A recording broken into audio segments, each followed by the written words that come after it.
excited? Excited about the trip? Excited about being at Disney? Yeah. I'm so excited to pick. Okay, that's fine. Disney can be one of the most exciting and imaginative places, but it can also be one of the most stressful. And that's just if you're going by yourself. So what if you take that and you multiply that out across your entire family? That's what we're going to talk about today. I recently went to Disney with 9 people. So we're going to talk about the tips and tricks to go to Disney with a large family.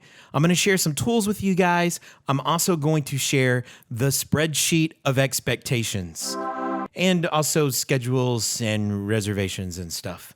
So stay tuned. We're going to talk about how to do Disney with a large family. So this is one of the strats for large family is just be at a park super early, especially at like Animal Kingdom where it opens up at 7:30 for resort guests, which means you're here at 6:15, but that's how you get on rides.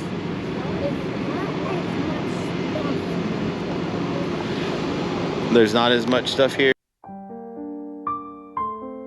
Okay, so one thing that is true about Disney is that the early bird does in fact get the worm.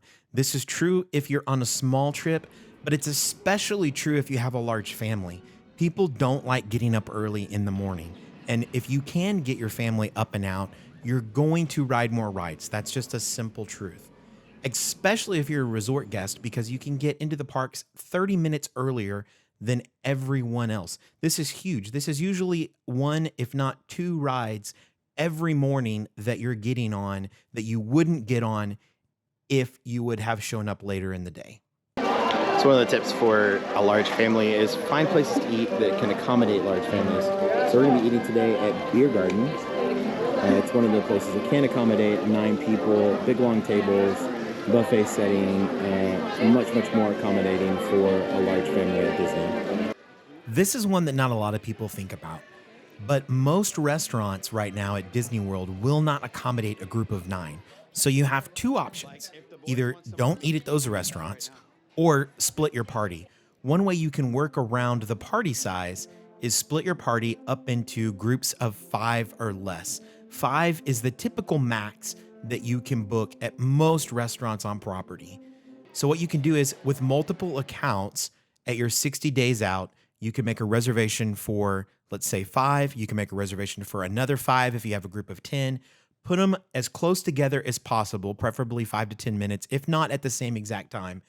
Get to that restaurant 20 minutes early is what they recommend. Let them know that you have a party that has 2 reservations, but you would like to sit together if possible.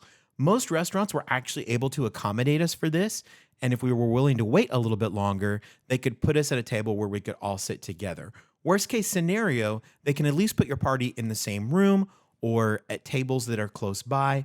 That way you can still have a shared dining experience, even though you have more than 5 people there at once.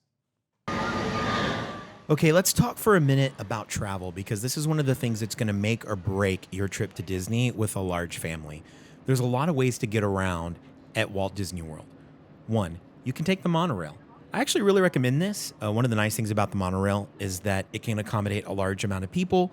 They do seat you by party size, so when you get into the queue, they're going to ask you how many people you have, and they're going to make sure that everyone can get on there.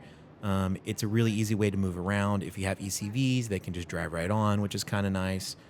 So there's a lot of benefits to the monorail. However, it is limited by resorts. You're either going to be at Epcot or Magic Kingdom. And of course, you have to stay at a monorail resort to really get the benefit out of that. Next up is boats. Boats are cool. They're also really slow, and most of them are small. It's fun. I wouldn't recommend it as your main source of transportation. Buses. Buses, of course, are the main way that you're going to get around, especially for like most of the resorts that you're going to stay at. So buses at Walt Disney World over the last couple of years since COVID have been kind of hit or miss. There's been a lot of complaints about them. We did have some longer waits, especially coming back from the parks. Of course, leaving to the park, you can use the app, which I highly recommend. That's one of the tools I would use, is the My Disney Experience app to tell you what time the bus is going to be at your resort. Make sure you take advantage of that. However, one thing you're going to learn about a large family is some people are slow, especially grandparents and kids.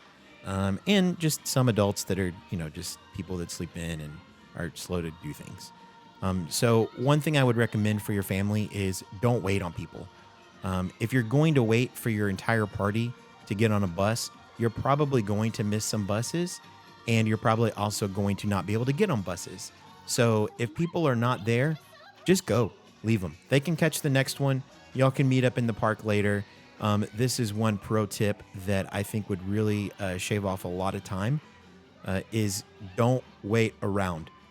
If there's a bus available and you've got half your crew there, get on the bus, tell the other half, everybody has phones now. Tell them they can take the next one. You'll meet them there. Usually you can grab a spot in line if you're waiting to go in and it's first thing in the morning. Or you can go get some food or, go do something. I don't know. Walk around the park. Take pictures of people. Just whatever you want to do. But don't wait around. You're going to waste a lot of time. Buses are not the most reliable mode of transportation, but it's what we've got right now if you're staying at a resort. So make the best of it. So Uncle Ryan has to try the I Lava You Dole Whip. Otherwise, what's the point of going to Disney?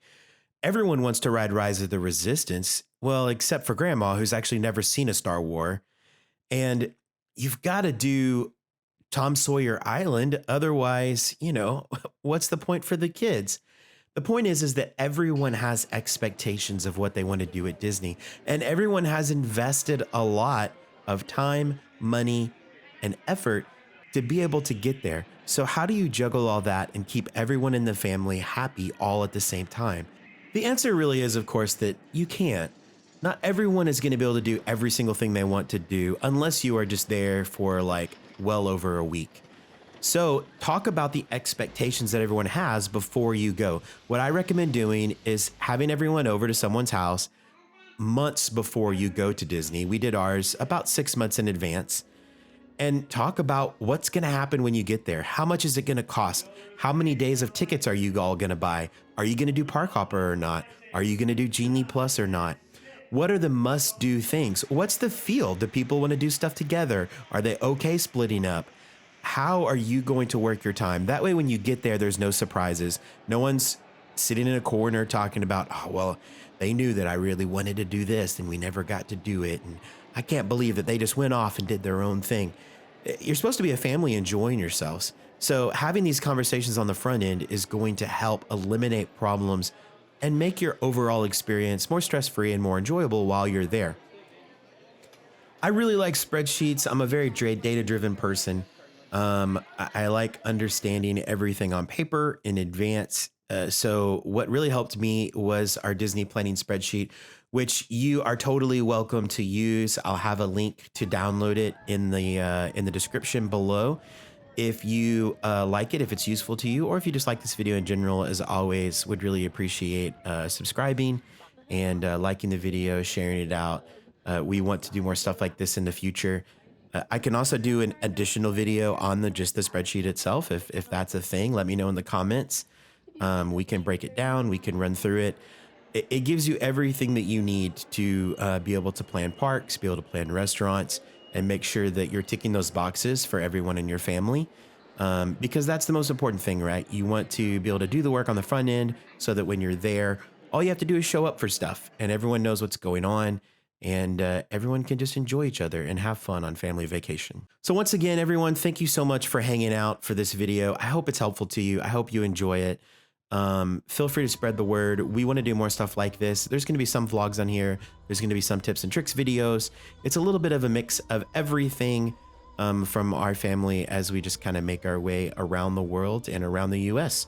So have a great day, and we'll see you next time.